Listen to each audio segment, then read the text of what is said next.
இசையமைப்பாளர் இளையராஜாவின் பாடல் காப்பிரைட்ஸ் பிரச்சனையை எப்படி பார்க்கிறீர்கள் என்பது குறித்து எமது செய்தியாளர் பாலசுப்ரமணியன் எழுப்பிய கேள்விக்கு அரியலூர் பகுதி மக்கள் அளித்த பதில்களை பார்க்கலாம். அவரோட காப்புரிமை அப்படிங்கிறது அவரோட தனிப்பட்ட விருப்பம் தான். அதுல எந்த மாற்றமும் கிடையாது. அவரோட உரிமை எல்லாமே நியாயமானதுதான். காற்றை எப்படி காகிதத்துக்குள்ள அடக்க முடியாதோ அதே மாதிரிதான் இசையவும் நம்ம காகிதத்துக்குள்ள காப்புரிமைக்குள்ள அடக்க முடியாதுங்கிறது என்னோட கருத்து. மற்ற மியூசிக் டைரக்டர்லாம் போகிறது இல்லையே.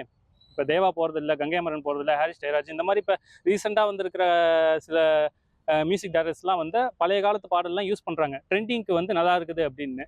இவரும் அதை மாதிரி விட்டு கொடுத்துட்டு போகலாம். இத்தனை வருஷம் கழிச்சு நம்ம பாட்டு வருது, மக்களுக்கு தெரியுது அப்படிங்கிறது. இப்போ ரீல்ஸ்லையும் சரி, இப்போ வர படங்கள்லையும் சரி, அவரோட பாட்டை எடுக்கும்போது ரீமேக் பண்ணால் கூட அப்படி கேட்க மாட்டாங்க. ஆனால் அவரோட பாட்டை எடுக்கும்போது நம்மளும் சொல்கிறோம், இது இளையராஜா சாங், இதெல்லாம் கேட்டதை நாங்கள் வளர்ந்தோம் அப்படின்னு பிள்ளைங்கள்ட்ட சொல்லும்போது நிறையவே கேட்குறாங்க விருப்பப்பட்டு. அது இவருக்கு ஒரு பெருமையான விஷயம் தானே. இதுக்கே அவர் கோர்ட்டுக்கு போகணும்? இது ஒரு ரசிகையாக என்னால் ஏற்றுக்கவே முடியல. காப்புரிமை சட்டப்படி பாடலின் உரிமை இசையமைப்பாளரிடம் தான் உள்ளது.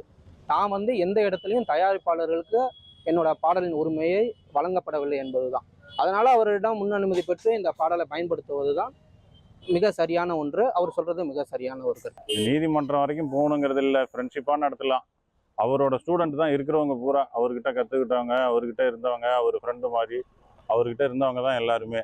அதனால அவர் விட்டு கொடுத்து போகலான்னு தான் சொல்கிறேன். பல புதிய திரைப்படங்களில் தான் இசையமைத்த பாடல்களையோ அல்லது மெட்டுகளையோ பயன்படுத்தக்கூடாது என காப்பிரைட்ஸ் பிரச்சனையை எழுப்பி இசைஞானி இளையராஜா நீதிமன்றம் செல்வது தொடர்பாக அரியலூர் மாவட்ட மக்கள் தெரிவித்த கருத்துக்களை பார்த்தோம். இனி செல்லும் இடமெல்லாம் செய்தி. தந்தை டிவியின் வாட்ஸ்அப் சேனலை ஃபாலோ பண்ணினா செல்ல இருக்கும் இடமெல்லாம் செய்தி. இதோ QR கோட் இப்பவே ஸ்கேன் பண்ணுங்க, ஃபாலோ பண்ணுங்க.